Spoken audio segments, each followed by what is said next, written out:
Ladies and gentlemen, Mr. Vincent Price. Spanish cuisine differs radically from that of her former colony, Mexico. Many people tend to confuse the two, but they are really worlds apart. Spanish foods are ancient, steeped in the traditions of a sunny, barren land. The food takes on an austerity that reflects the very landscape. Spanish food is remarkably uncomplex and straightforward. The seasonings are subtle, allowing the natural flavors to predominate. Spain grows much of her own food. As in all the Mediterranean countries, tomatoes and onions figure in many dishes. Spain produces outstanding olives and lovely oranges, too. She is known the world around for her almonds and her vineyards. Garlic, our old friend, sneaks in and about, too. Sometimes extremely bold, but usually subtle. Parsley is used with such abandon it becomes an ingredient of note rather than just a garnish. Spain is famous for her cured hams, and they find their way into hundreds of dishes. The Spaniards differ from other cultures in many ways. The most obvious is at mealtime. I've seen many a greenhorn tourist enter a deserted restaurant at 8 o'clock in the evening to find a shocked, unprepared captain and staff. They expect everyone to show up at 10 or even 11 for a fashionably late dinner. But food is available almost any time and anywhere. Sidewalk cafes abound, and there are bars that serve nothing but sherry and tinta, or red Spanish wine, and tapas, the Spanish version of appetizers or hors d'oeuvres. Food is eaten in drips and drabs all day long, filling in the pains of appetite until the evening meal. Tapas are a national institution. Most early evenings are devoted to tapas and conversation, another national art. Some of my most pleasant memories of Spain center around long, mild evenings with many a glass of tinta wine and a staggering variety of tapas on that fascinating street in Madrid called the Ichigaray. There are establishments that specialize in tapas, and they offer virtually hundreds of hors d'oeuvres. It's agonizing to even try to decide with that sort of variety, but I found I always leaned heavily towards hard-boiled quail eggs with a bone-dry sherry. The possibilities, however, were endless. I've chosen some of the tapas that can be most easily recreated. I generally put classical guitar music on the stereo, and then I light the candles, uncork the sherry, and bring out a large tray of tapas. The guests are sometimes shocked. They probably expected firewater and potato chips. But we are more civilized than that. With tapas and enough sherry, conversation, that dying art, may see a revival. Well, count me in the spearhead for that campaign. Well, now for our tapas. First of all, Spain's national treasure, the big black ripe olives. The larger the olive, the better. Colossal is not quite big enough. And green olives, too. I like both the pimento stuffed ones and the ones stuffed with almonds. Little bowls of salted almonds and hazelnuts are quite welcome, too. These are the easiest tapas to achieve. A little judicious can and jar opening solves these problems. Canapes are extremely popular. Anchovies, tuna, and sardines figure heavily. I was quite taken by little squares of crisp buttered toast spread with a lemon tuna pate. I first trimmed the crust from 6 slices of bread and cut them into squares, and then I buttered them generously and baked them at 375 degrees for about 20 minutes. I then prepare the tuna pate. I thoroughly drain a 6-ounce can of water-packed tuna. Then you flake the tuna with a fork until it's very light and fluffy. Then you mix in 2 heaping tablespoons of mayonnaise and 2 tablespoons of lemon juice. I thinly shred enough lemon peel to make about 2 tablespoons full and stir that in also. I then pack the pâté into a little stoneware crock and serve it on a plate surrounded by the squares of toast. It's really delicious. I always make sure I do a batch of pinchos, too. Now, these are skewers of almost anything. Kidneys or mushrooms are probably the most popular. You know how I feel about mushrooms, so as you can imagine, they are my choice. I select medium-sized mushrooms and wash them in a plastic bag.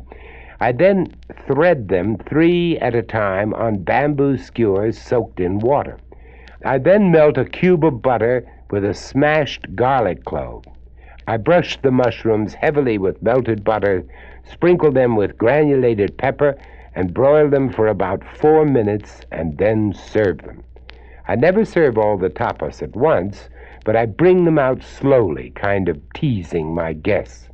It keeps them on the edge with anticipation, believe me, wondering what treat may be next. When I serve sherry, I choose the very driest sherry available. A sweet one would spoil everyone's taste. It would just taste awful with the tapas. Now, this selection of hors d'oeuvres should keep everyone occupied and involved in conversation for several hours. What a delight, truly, what a delight. Grown people talking to each other in a civilized fashion about things that matter, like art and music and food. Spain's most famous dish is paella. Every major town claims to have the definitive recipe. It's rather like America's squabble over fried chicken. Everyone's grandmother cooked it best. Well, the Spanish are no different. Every region has its own chauvinistic pride. So we have many, many versions of paella. For the uninitiated, paella is a dish of rice, chicken, shellfish, sausage, and any number of vegetable garnishes. Its name comes from the pan used to cook it, a large shallow pan with sloping sides and 2 handles. Since most of you don't own paella pans, a large iron frying pan or a large deep electric skillet will do quite nicely. I have chosen to modify a traditional recipe called arroz paellada. This is rice with boned chicken and shellfish. I chose this because the boned chicken and the shelled shellfish are much easier for my guests to cope with. So to begin with, I heat 7 cups of water to boiling in a large pot. I put in a large chicken cut into pieces and a pound of roasting pork cut into pieces. I simmer this until the chicken is tender, and then I add 2 dozen clams and let them cook until they open. Strain off the liquid and save it. Bone the chickens and shell the clams. I usually leave 6 or 7 in their shells just for a garnish. I then heat a half cup of olive oil in my large pan. I fry the chicken, the pork, and the clams in the oil and add a half pound of large cooked shelled shrimp. When everything is lightly browned, I add 8 artichoke hearts cut in quarters and 2/3 of a cup of frozen peas. I also stir in 2 cups of rice and keep cooking and stirring till the rice is lightly browned. In the meantime, I heat the strained reserved liquid to boiling.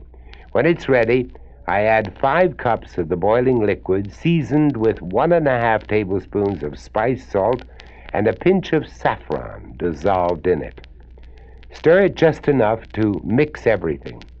Let it boil furiously until the rice begins to absorb some of the liquid.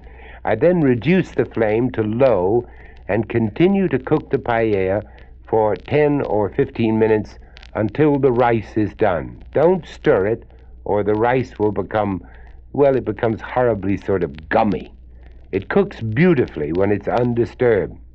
I let the paella repose for about 5 minutes or so before serving.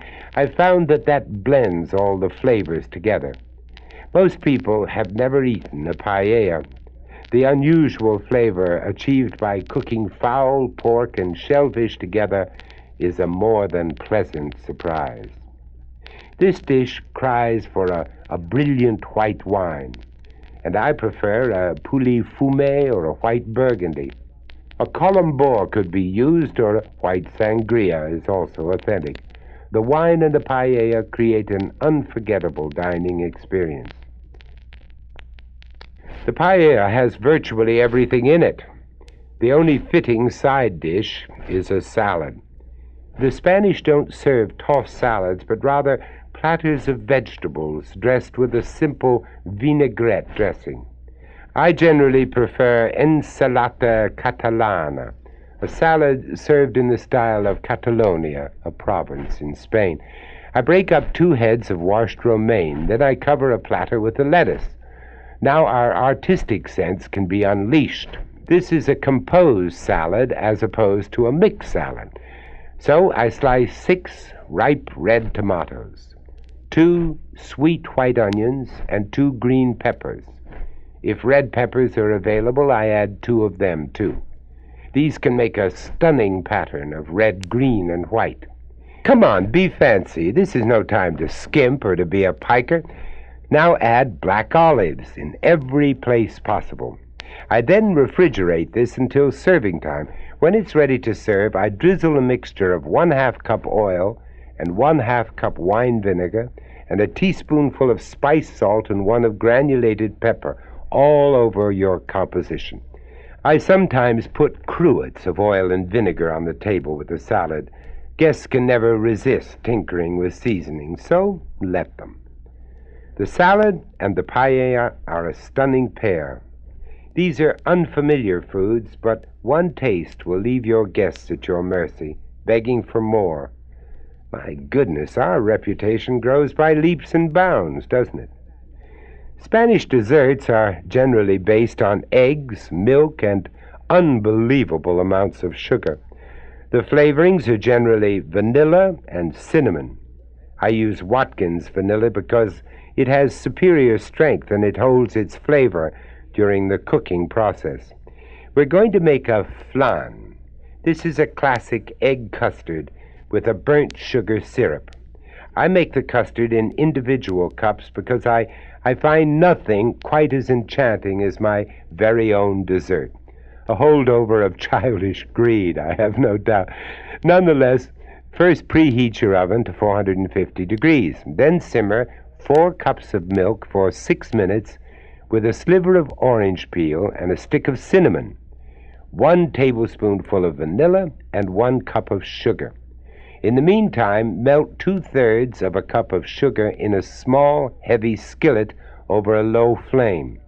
Now watch it carefully because it'll scorch very easily.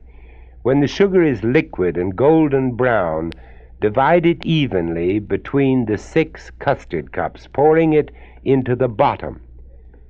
Let the milk cool for a few minutes and then pour it into a bowl with 4 lightly beaten eggs, stirring it constantly.